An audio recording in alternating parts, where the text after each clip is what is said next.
y me plantase frente a su morro en movimiento. Y entonces mi vida se transformó en un fundido en negro. Estaba muerto. Nunca antes había estado muerto, pero tenía la certeza de que esta vez lo estaba.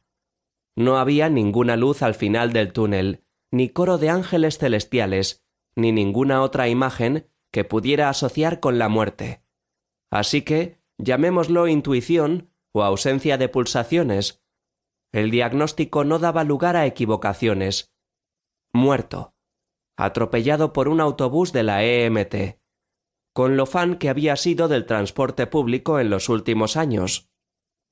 Y, sin embargo, lo que más me dolía era haberla perdido de nuevo. Qué bello es revivir. Por muy paradójico que resultase justo en ese instante, no creía que hubiera ningún tipo de vida después de la muerte. Así que en un primer momento me negué a aceptar la situación. Los seres humanos, si es que seguía siéndolo, preferimos negar la realidad antes que llevar la contraria a nuestras creencias. Muertos también. Mis sentidos no funcionaban. Al menos no percibía ningún estímulo externo. Me resultaba difícil asegurar si era un ente corpóreo o incorpóreo, pero existir existía, porque tenía noción de mi pensamiento, suficiente para cualquier seguidor del racionalismo descartiano. Aun así, mi agnosticismo se negaba a albergar algún tipo de esperanza. Pensé simplemente que aquello era la antesala a mi desaparición por completo. Los estertores de mi cerebro. Imaginé que eran mis neuronas revolviéndose como se revuelve el rabo de una lagartija recién cortado. Que no creyese en la vida después de la muerte no era una cuestión de cinismo, ni tampoco que mi agnosticismo hubiera venido de serie. Fue una evolución natural y diría que hasta traumática de mi pensamiento. Como tantos otros en mi generación, había tenido una educación católica. Así que la semilla que me plantaron sobre la existencia de un cielo para los buenos nunca desapareció del todo. Fue evolucionando según lo hacía mi uso de la razón. Ya en la adolescencia, con el nivel básico de estudios superado, había desestimado la figura de San Pedro y de un paraíso decorado con nubes de algodón.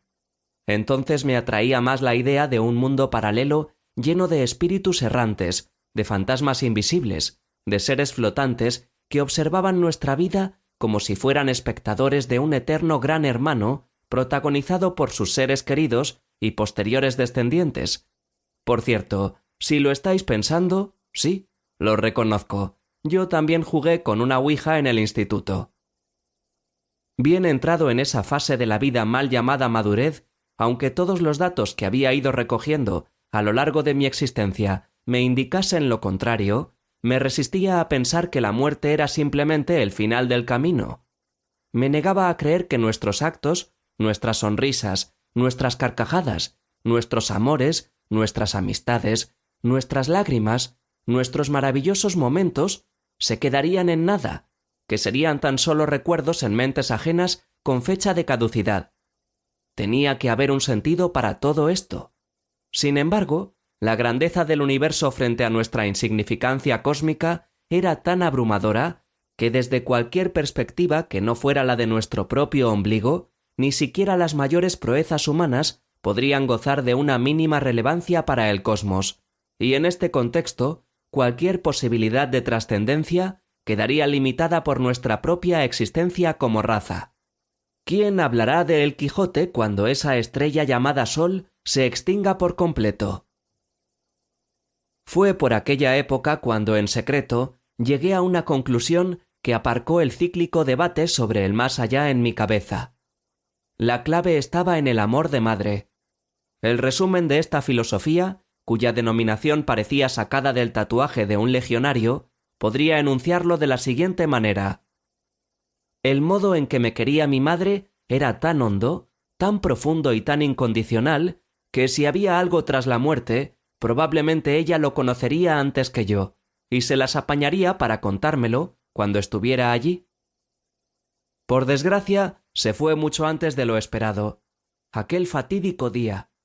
Cuando sucedió aquello. Para seguir escuchando este audiolibro gratuitamente, haz clic en el enlace de la descripción y podrás escucharlo completo sin coste gracias a la prueba de 30 días de Audible.